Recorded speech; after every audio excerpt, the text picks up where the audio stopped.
Golden film story is presenting BFG।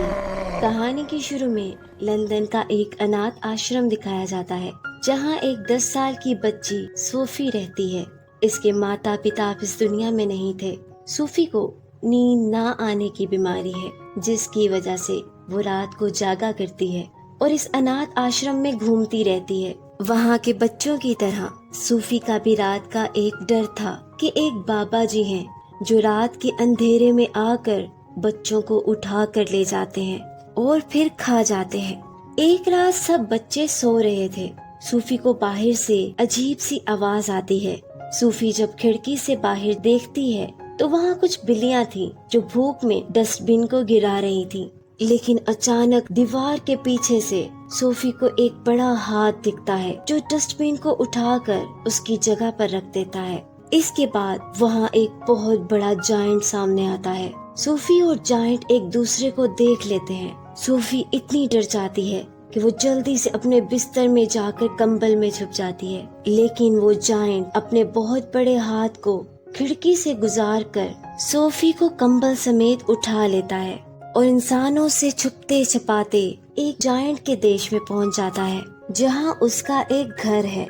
Sophie वहां पहुंचकर भागने की कोशिश करती है, लेकिन जायंट इसे कहता है कि यहाँ से भागने की कोशिश मत करो। अब वो जायंट इसको एक पैन में रखता है। अब सोफी को लगने लगा है कि ये जायंट इसे काट कर खा जाएगा। फिर सोफी को बाहर से दूसरे बड़े जायंट्स की जोर जोर से हंसने की आवाजें आने लगती हैं। सोफी जायंट से डर के पूछती है कि क्या यहाँ और भी जायंट्स हैं? जायंट बताता है, यहाँ तो मुझसे बड़े बड़े जायंट्स हैं जो इंसानों को जिंदा खा जाते हैं। ये सुनकर सोफी डरते डरते दोबारा पूछती है कि क्या आप मुझे खा जाओगे?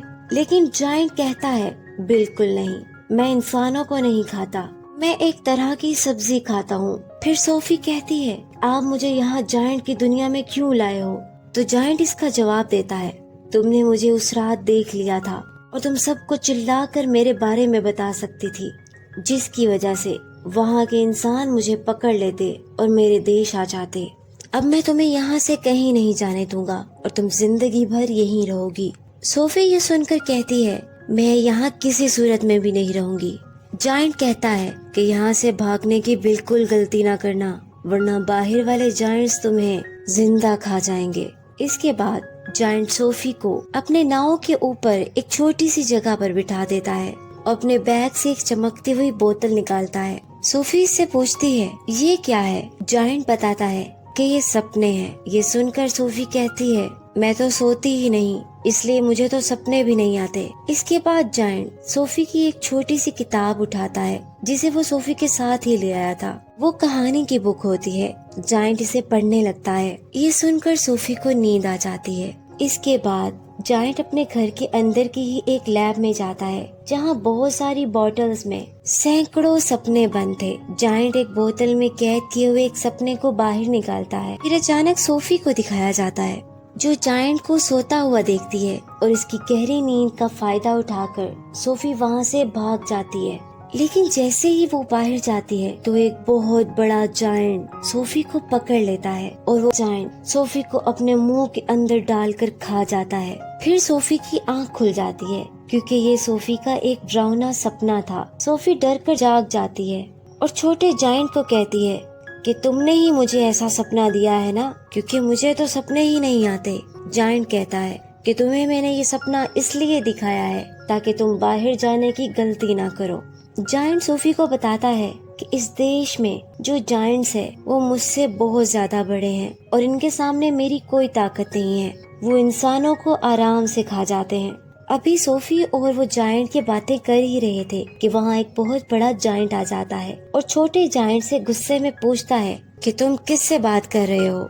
लेकिन जायंट सोफी को छुपा चुका था और वो उसे कहता है कि मैं किसी से भी बात नहीं कर रहा। उसी वक्त सोफी सब्जी में जाकर छुप जाती है। बड़ा जायंट इस छोटे जायंट को कहता है कि मेरी फिंगर पे ये जख्म हो गया है, इस पर मरहम लगा दो। वो छोटा जायंट इस पर मरहम लगा रहा होता है कि बड़ा जायंट उसे कहता है कि यहाँ से मुझे किसी इंसान की खुशबू आ रही है। वो उसे ढूंढने लगता है और वो आखिर वो सब्जी उठा लेता है जिसमें सोफी छुपी बैठी थी। अब इसमें इंसान की खुशबू सूंघकर वो इसे खाने ही वाला था लेकिन छोटे जायंट ने इसमें छुपी हुई सोफी को देख लिया और उसने बड़े जायंट से कहा कि तुम्हें ये सब्जी नहीं खानी चाहिए क्योंकि तुम एक आदमखोर हो। तो वो बड़ा जायंट उस सब्जी को वहीं फेंक कर वहाँ से चला जाता है। इसके बाद वो छोटा जायंट सोफी को पानी के झरने के पास लेकर जाता है जो उसी लैब में था, और उसके पास सोफी के साइज के कुछ कपड़े थे जो वो उसे दे देता है। इसके बाद जायंट अपने काम पर जाने लगता है। तो सोफी उससे पूछती है कि आप क्या काम करते हो। तो जायंट सोफी को बताता है कि मैं सपने पकड़ता हूँ। सोफी ये जानकर उसके साथ जाना चाहती है, लेकिन वो छोटा जायंट उसे साथ नहीं ले जाना चाहता क्योंकि वो जानता है कि वो बड़े जायंट सोफी को अगर देख लेते हैं तो वो उसे खा जाएंगे। सोफी की बहुत ज्यादा जिद करने पर जायंट उसे साथ ले जाने के लिए मान जाता है। बाहर आकर जब छोटा जायंट बाकी बड़े जायंट के ऊपर से गुजर रहा था तो बड़े जायंट की आंख खुल जाती है। तो वो उसे उल्टा करके एक जायंट पूछने लगता है कि तुम कहाँ जा रहे हो। जायंट बताता है कि मैं अपने काम पर जा रहा हूँ। और फिर सारे बड़े जायंट छोटे जायंट को एक दूसरे की तरफ फेंक कर तंग करने लगते हैं। सोफी जल्दी से वहाँ पड़ी एक इंसानी गाड़ी में छुप जाती है, लेकिन अचानक वहाँ बारिश होने लगी थी। अब ये आदमखोर जायंट पानी से डरते हैं, इसलिए सारे बड़े जायंट्स वहाँ छोटे जायंट को छोड़कर भाग जाते हैं, जिससे छोटा जायंट सोफी को हिफाजत से लेकर वहाँ से जाने लगता है। पहाड़ों और बादलों को छूते हुए वो सपनों को पकड़ने जा रहे हैं। सोफी कहती है कि आसमान में ये सितारे कितने खूबसूरत दिख रहे हैं। तो जायंट बताता है कि मैं इन सितारों का संगीत भी सुन सकता हूँ और मैं दुनिया में हर आवाज को सुन सकता हूँ। फिर वहाँ एक झील होती है जिसमें एक बहुत चमकता हुआ दरख्त था। वो छोटा जायंट झील में जंप कर देता है और वो झील की दूसरी तरफ से नजर आता है और सोफी से कहता है कि तुम भी इस झील में आ जाओ। सोफी डर कर आखिर उस झील में जंप कर देती है और वहाँ एक अलग सी दुनिया में पहुँच जाती है। ये असल में सपनों का देश है जहाँ एक चमकता हुआ दरख्त है जिसमें ओस की बूंदों की तरह सपने टपकते हैं, और जायंट का बस यही काम है इन टपकते हुए सपनों की बूंदों को इकट्ठा करना। अब सोफी और जायंट इन सपनों को इकट्ठा करने लगते हैं। इन सपनों में अच्छे और बुरे दोनों तरह के सपने थे। इसके बाद वो वहाँ से जाने लगते हैं। अब सोफी और जायंट दोस्त बन गए हैं। जायंट सोफी को बताता है कि मुझे एक ऐसा इंसान दोस्त भी मिला था जिसने मेरा नाम बिग फ्रेंडली जायंट रखा था। ये सुनकर सोफी कहती है कि मैं भी आज से आपको बिग फ्रेंडली जायंट यानी BFG कहूँगी। अब दोनों सपनों को लेकर जहाँ बच्चे सो रहे थे और BFG इन मासूम बच्चों को प्यारे प्यारे सपने देता है जिससे वो देखकर बहुत खुश हो जाते हैं। BFG एक अच्छा जायंट है, इसलिए वो सपनों की दुनिया से खूबसूरत सपने पकड़ कर लाता है और सोते हुए इंसानों की नींदों में डाल देता है ताकि वो लोगों को अच्छे सपने दिखाकर खुश कर दे। अब सपने बांटकर BFG और सोफी वापस जायंट की दुनिया में जाने लगते हैं। तो सोफी को याद आता है कि इसका कंबल तो जायंट के देश में ही रह गया था। ये जानकर BFG बहुत परेशान है और वो सोफी से कहता है कि अब तुम्हारा जायंट के देश में जाना सही नहीं, क्योंकि अब तक बड़े जायंट्स को पता चल चुका होगा कि इनके देश में कोई इंसान था। BFG सोफी को दोबारा इसके अनाथ आश्रम छोड़ता है, ये कहते हुए कि मेरा एक तुम्हारे जितना दोस्त था और तुम्हारी तरह ही इसने मुझे देख लिया था, जिसकी वजह से मैं उसे भी उठाकर अपने देश ले गया था। और जो कपड़े तुमने पहन रखे हैं वो मेरे उसी छोटे दोस्त के हैं। मैं उसको यहाँ इस दुनिया में छोड़ता उससे पहले ही वो बड़े जायंट्स का शिकार बन गया, इसलिए मैं नहीं चाहता कि ये सब तुम्हारे साथ भी हो। BFG सोफी को छोड़कर चला जाता है। सोफी इसके जाने से बहुत दुखी है और वो इस अनाथ आश्रम में अपने कमरे में आ जाती है, लेकिन ऐसा लगता है कि BFG इसके आसपास ही है। सोफी अपने टेरेस पे आके जम कर देती है, लेकिन BFG सोफी की जान बचा लेता है। अब BFG सोफी की बात मानते हुए इसे अपने देश में लेकर लौट जाता है। दूसरी तरफ जायंट के देश में बड़े जायंट सोफी के बारे में जान चुके थे, इसलिए वो सब इकट्ठे BFG के घर गुस्से में आते हैं और BFG को धमकी देकर सोफी को इन्हें देने का कहते हैं। वो जायंट BFG के घर की चीजों को गिराने लगते हैं, लेकिन सोफी तो यहाँ से इन्हें कहीं से भी नहीं मिलती। इसके बाद वो छोटा जायंट हिम्मत करके उन्हें आग दिखाकर वहाँ से भगा देता है।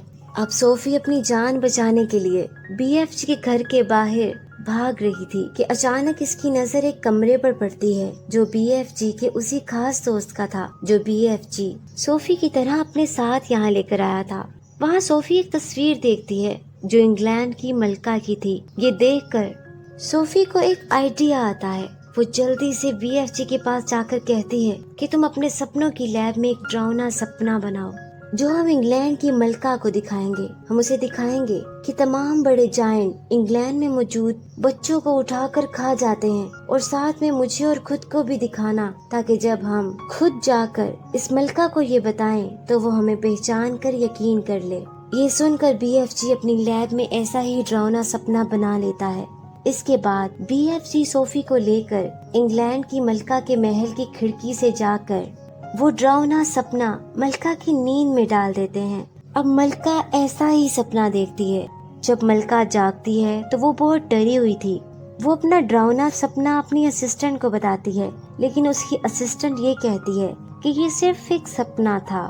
लेकिन वो असिस्टेंट जब न्यूज़पेपर पढ़ती है तो वो हैरान हो जाती है और मलका को बताती है कि कल रात से बहुत सारे बच्चे इंग्लैंड से गायब हो गए हैं। जब मलका अपने कमरे का पर्दा हटवाती है तो सोफी वहाँ खिड़की में खड़ी थी, क्योंकि ये बात भी बीएफजी ने सपने में डाल दी थी।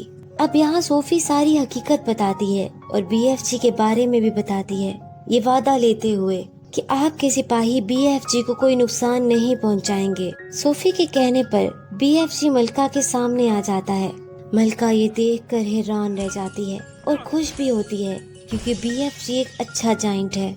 सोफी और बीएफजी की महल में बहुत इज्जत की जाती है और उनको एक अच्छा स्वादिष्ट खाना भी खिलाया जाता है। फिर बीएफजी मलका को इसके सिपाहियों को बताता है कैसे ये बड़े जायंट बच्चों और इंसानों को खा जाते हैं और इन्हें हम ऐसा करने से कैसे रोक सकते हैं। अब मलका बीएफजी की मदद के लिए तैयार है। वो अपने सिपाहियों को बीएफजी के बताए गए रास्ते के मुताबिक वहाँ भेज देती है।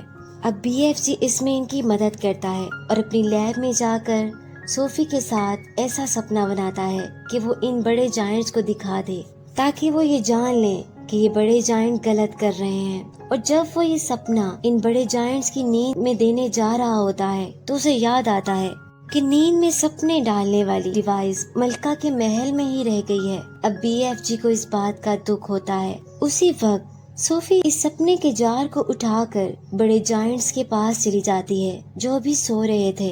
लेकिन सोफी की वजह से वहाँ बड़े जायंट के सरदार की आंख खुल जाती है और वो सोफी पर गुस्से में हमला करने ही वाला होता है।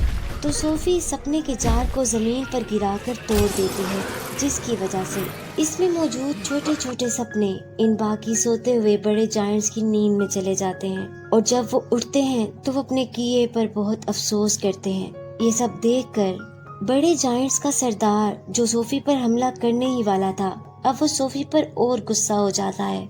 लेकिन उसी वक्त बीएफजी सोफी के सामने आकर उसकी जान बचा लेता है। अब बीएफजी की जान खतरे में आ चुकी है। इससे पहले कि वो बड़ा जायंट बीएफजी को जान से मार डालता, मलका के सोल्जर्स हेलीकॉप्टर्स में वहां पहुंचकर जायंट्स को अपने जाल में फंसाकर वहां से ले जाते हैं और इनको समुद्रों के बीच में एक सुनसान जजीरे पर छोड़ देते हैं, क्योंकि ये बड़े जायंट्स पानी से डरते हैं और इसलिए वहाँ अब वो कैद हो चुके हैं।